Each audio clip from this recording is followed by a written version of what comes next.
Hi, Chef. It's Sheila Rosa again. I finally had to call Mark to help me because I didn't realize you're supposed to lift up the bowl to make it work. And I figured that out finally. But then I didn't know how long to let the machine run.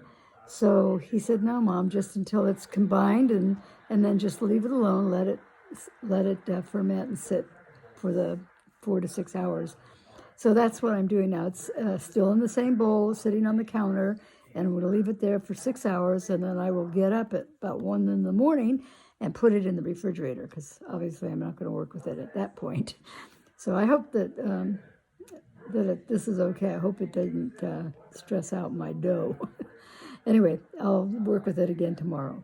Thanks. Okay, Chef, I'm back. I have just weighed 5 ounces of flour. I'm now going to add it to my poolish and mix it.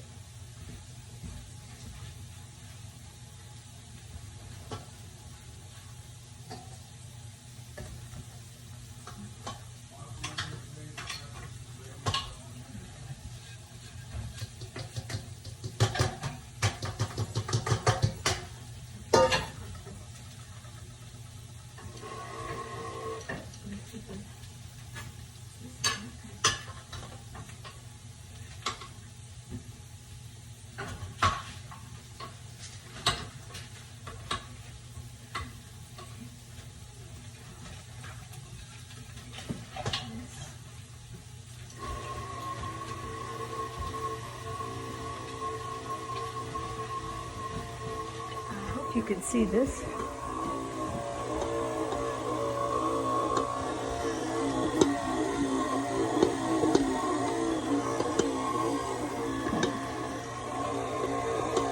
I guess you can't see that.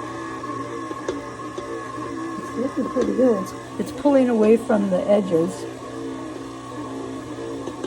Hi, Chef. Sheila Rosa. I'm now going to add the 5 ounces of flour to my poolish, which has been out for 2 hours from the refrigerator. So I've already washed my hands, and I'm about to do that right now. I'm going to weigh it.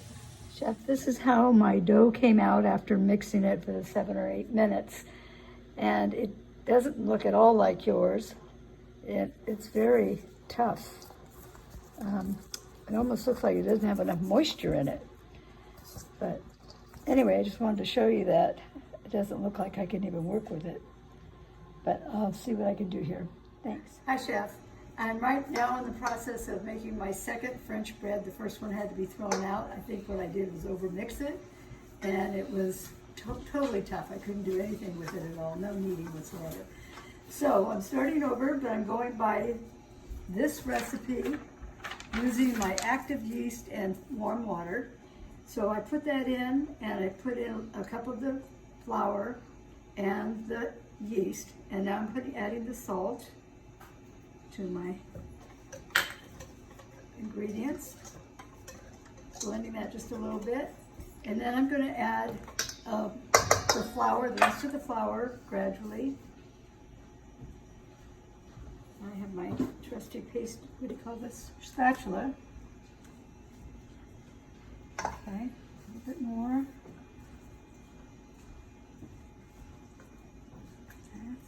Thickening up, this is good. And I already have my pastry board ready, so when it gets to that point, I can take it out and turn it out on the pastry board.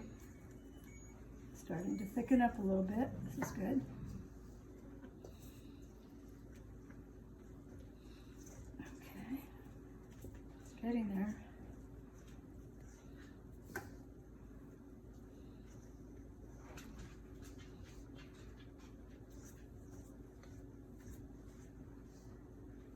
Okay.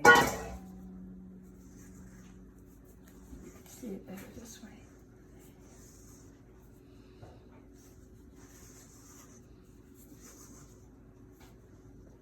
Okay, so now I think I'm going to take it out with my hands. I have gloves on because I have a little injury on my hand. Let's see if I can get all the rest of the flour on this.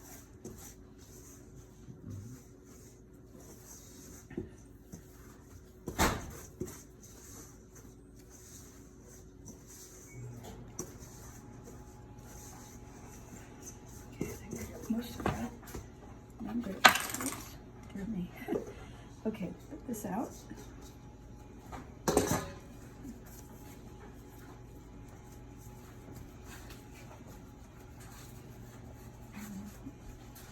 Flip it a little bit.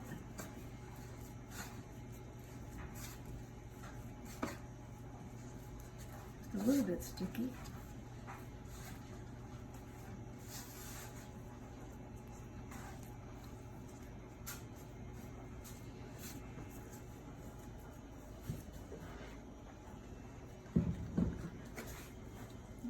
Get a little more flour.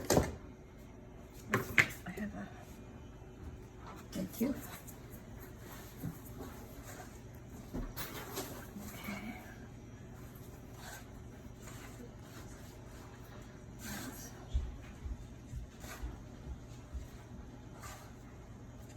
Still a little sticky.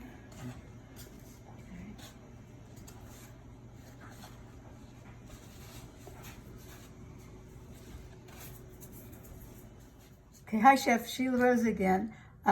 My dough has been rising for 2 hours, the French bread, and now I'm going to punch it and let it rise again for another 2 hours.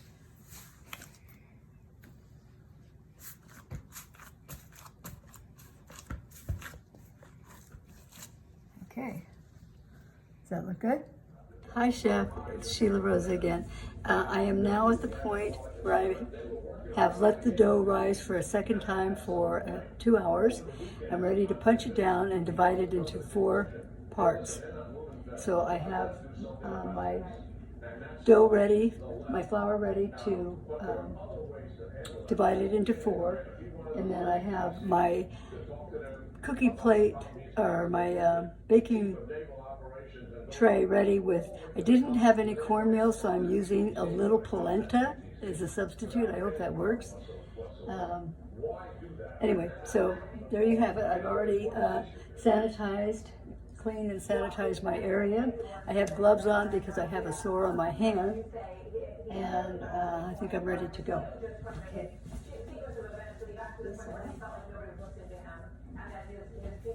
Punch this down. Help them out of. Listen to this video. This is them cheering him on as he was leaving the ship. They're chanting Captain Crozier, Captain Crozier.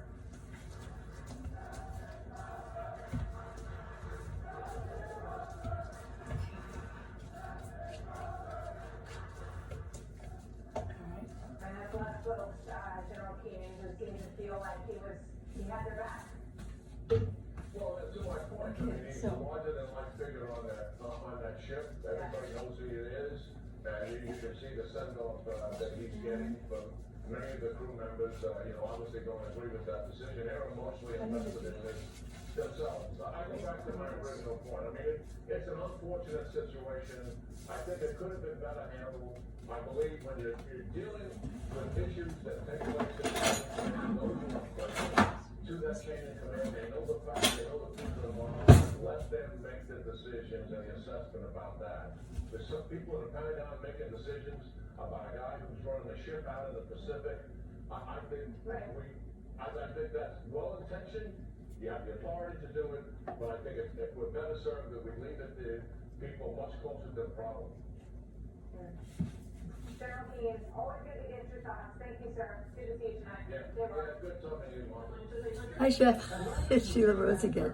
I'm now, the 4 loaves that I made have doubled in size again, and now I'm going to brush them with an egg wash.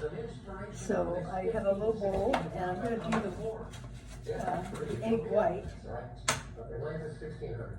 A stop in Atlantis is barely a blip on the itinerary in this 1870 Jules Verne novel.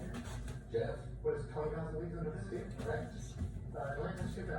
Many think Atlantis refers to this culture that flourished on the island of Crete about 5,000 years ago. And that would be the Minoan civilization. What's the category left, Jeff? And less than a minute in which to do it. African geography 400. Here's Sarah. When Marco Polo told stories about Africa, he most likely confused 2 different places.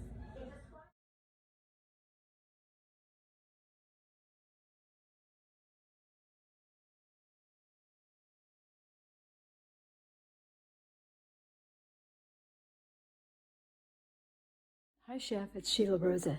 I'm just working on my Lavon day 3 a bit.